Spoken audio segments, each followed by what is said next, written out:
Hello बच्चों, चलिए प्रश्न को पढ़ते हैं। लिटमस पर H2O2 का क्या प्रभाव होता है।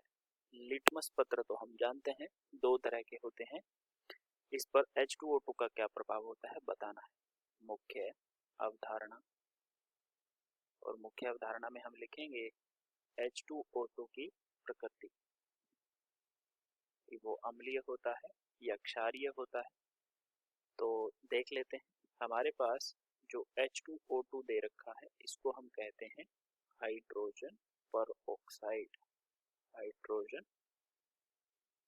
परऑक्साइड, और हाइड्रोजन परऑक्साइड की जो संरचना होती है वो कुछ ऐसी होती है, ठीक है। और इसके अंदर हम देखें तो ये दो तरह का हम मान लेते हैं। एक तो होता है तनु, और दूसरा होता है सांद्र। तो जो सांद्र होता है या प्योर होता है, जो शुद्ध H2O2 होता है, वो हल्का अम्लीय होता है। हल्का अम्लीय होता है, या हम कह सकते हैं कि इसकी पीएच जो है वो कम होती है, 7 से कम होती है। और जब ये अम्लीय होता है तो क्या करेगा, नीले लिटमस को लाल कर देगा। नीला लिटमस किस में परिवर्तित हो जाएगा, लाल लिटमस, ठीक है।